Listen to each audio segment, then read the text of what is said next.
a cambio, entre otras cosas, de que el PRI aceptara y diera cobertura a la toma de posesión de Felipe Calderón. Estos pactos, al margen de todas las reglas legales y al margen de la voluntad popular, han constituido dos de las formas de perpetuarse en el poder de la clase dominante en estos dos procesos electorales.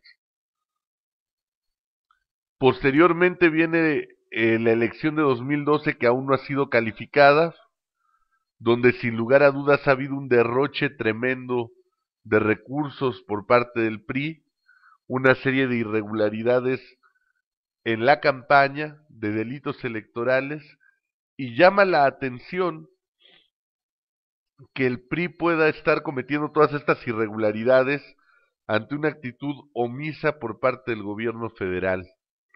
Por ejemplo, se está denunciando por parte de Ricardo Monreal la participación del Banco de México en la falsificación de documentos para proteger transferencias a Luis Videgaray de recursos por parte del gobierno del estado que en teoría fueron utilizados en la campaña de Enrique Peña Nieto.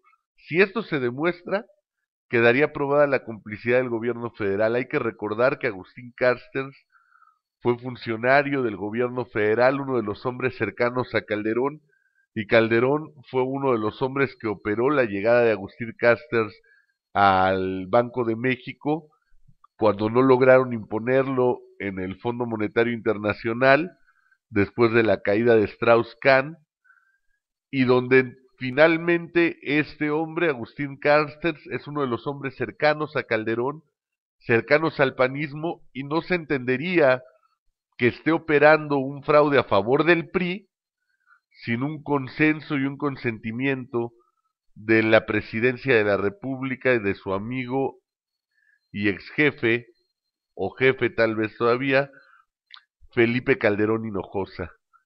Vamos a hacer una pequeña pausa y ahorita continuamos con esta reflexión.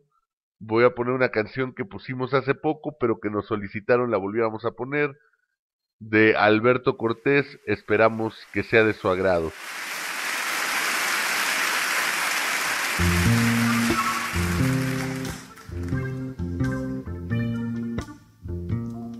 A quien corresponda.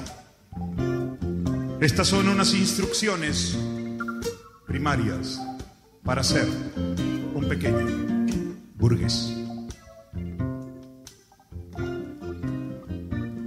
Para ser un pequeño burgués, ciertamente hay que estar preparado, aprender un poquito de inglés y modales de superdotado. Por aquello de ser o no ser, es preciso tender muchas redes, habitar un coqueto chalet y soñar con un nuevo Mercedes. La mujer de un pequeño burgués deberá procurarse un amante y vencer por detrás el estrés que el marido le da por delante. La mujer de un pequeño burgués, la mujer de un pequeño burgués,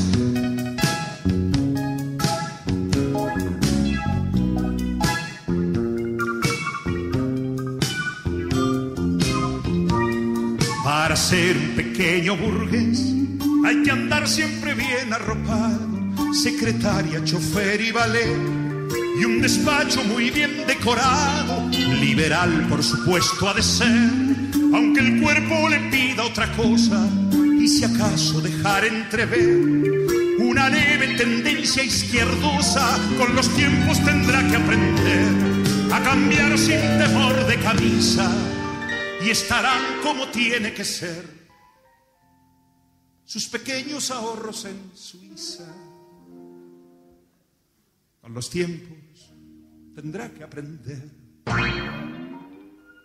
para ser un pequeño burgués.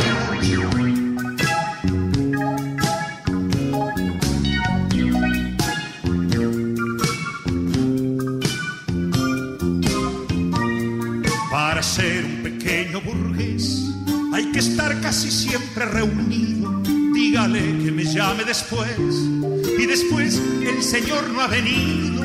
El cinismo al más alto nivel suele dar sensación de solvencia, para que se lleve muy bien con las damas de beneficencia. En resumen, se debe tener vocación, ambición y paciencia para ser un pequeño burgués. Yo lo sé por mi propia experiencia. Aprendí lo que tengo que hacer para ser un pequeño burgués.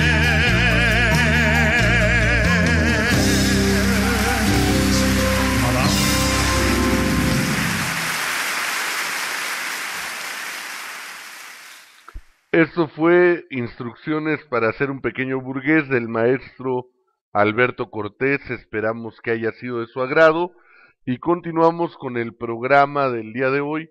Entonces estamos analizando cómo, aún dentro de los marcos de la propia legalidad burguesa que se da el sistema, diseñada para que el sistema se reproduzca y para que la oposición real no pueda transformar de manera fácil al menos las condiciones de vida en México, aún pese a ello, cuando jugando con sus propias reglas se les ha vencido, han recurrido al fraude electoral. Y en esta última elección hicieron toda una serie de previsiones para tratar de tener más votos en las urnas, lo cual probablemente hayan logrado,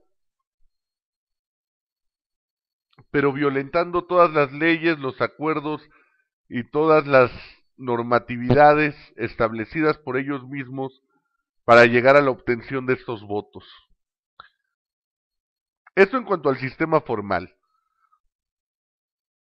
Pero aún si ese sistema formal se cumpliera, yo estoy seguro que en México no viviríamos una plena democracia. No se puede hablar de democracia cuando hay 60 millones de mexicanos en pobreza o pobreza extrema. No se puede hablar de democracia cuando hay 7 millones de jóvenes que no estudian y trabajan, que no tienen acceso a un futuro, a un desarrollo.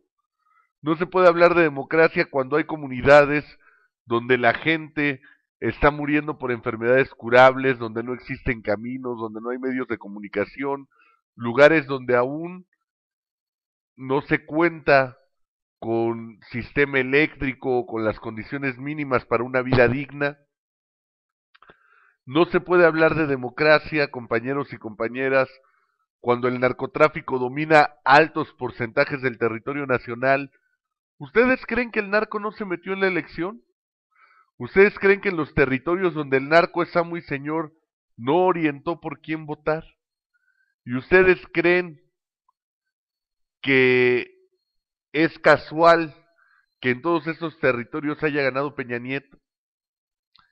No se puede hablar de democracia cuando lo único que se nos permite hacer en este sistema es el ejercicio de entrega del voto.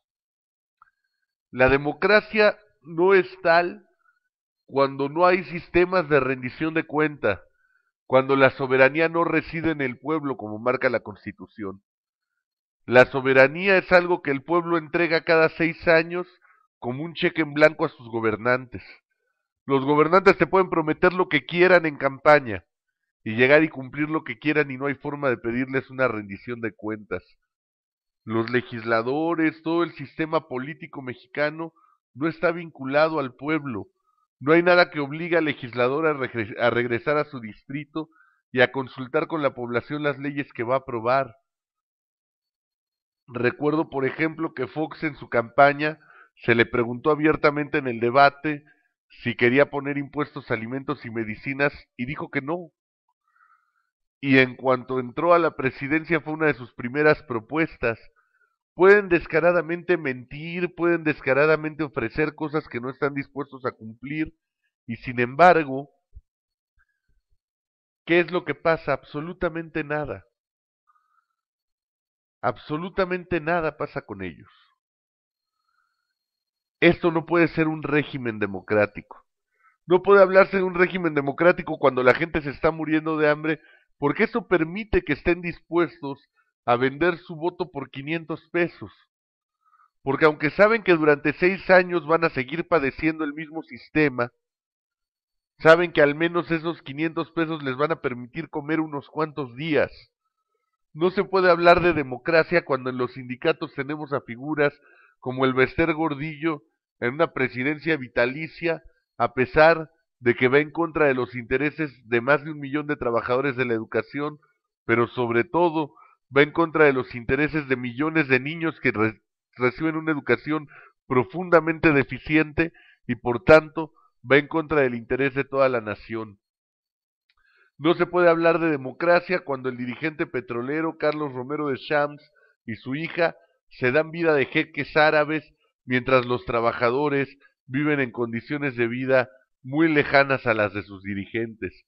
No se puede hablar de democracia cuando hay una disparidad total entre el salario de los funcionarios públicos, de los gobernantes, de los legisladores, de toda la clase política y el salario del pueblo mexicano. ¿Cómo es posible pensar que existe un régimen democrático cuando la vida de la clase política no se asemeja en nada a la vida de la población a la que dicen representar? No se puede hablar de un régimen democrático en este cúmulo de disparidades. La democracia tiene que ser participativa, y por eso la democracia del siglo XXI se va a basar en mucho en lo que se está debatiendo como nuevo paradigma teórico, que es la construcción del poder popular, el poder directamente ejercido por la gente, el poder entre iguales. La democracia, para ser tal, tiene que ser una democracia entre iguales. Difícilmente podemos hablar de un régimen democrático cuando las necesidades del representante son distintas a las del representado, cuando las condiciones de vida son dispares, cuando quienes tienen que legislar sobre el presupuesto del Instituto Mexicano del Seguro Social no tienen la menor idea de cómo se atiende una familia en el Seguro Social, no saben lo que significa sentarte y esperar meses para que te hagan un estudio cuando estás enfermo, porque ellos tienen un seguro aparte para llegar al Hospital Los Ángeles y que en 5 minutos sean atendidos. No se puede hablar de democracia en las condiciones actuales de vida de nuestro pueblo. Tenemos que construirla, y tenemos que construirla en todas las vías. Pese a que el sistema es imperfecto, yo creo que tenemos que fortalecer el PRD y empujarlo hacia la izquierda. Empujar el partido lo más a la izquierda posible y vincularlo con los movimientos sociales, con las luchas políticas, que nuestros militantes del partido no se disparen a una vida distinta de la del pueblo. Nuestros militantes del partido tienen que tener una vinculación con el pueblo, porque la forma de pensar del ser humano se vincula realmente de manera comprobada con sus condiciones materiales de vida. Y tenemos que empujar también las luchas populares al margen del partido, la movilización social, las luchas obreras, las luchas campesinas, para ir construyendo un nuevo esquema de poder popular que por fin le dé a México un nuevo esquema democrático, donde realmente todos seamos representados y al mismo tiempo todos seamos representantes en una nueva lógica de construcción colectiva. Yo les agradezco su atención. Esto ha sido Radio Revolución. Como siempre, el tiempo nos ha sido insuficiente. Espero que haya sido de su agrado. Y bueno, muchísimas gracias. Que tengan todos un excelente día.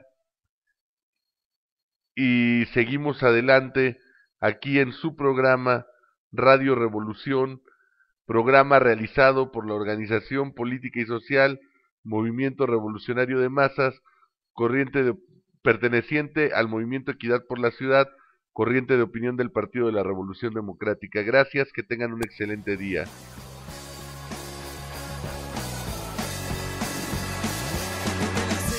Se escuchan tiros, son las armas de los pobres, son los gritos del latino en la selva. Se escuchan tiros, son las armas de los pobres, son los gritos del latino en la selva.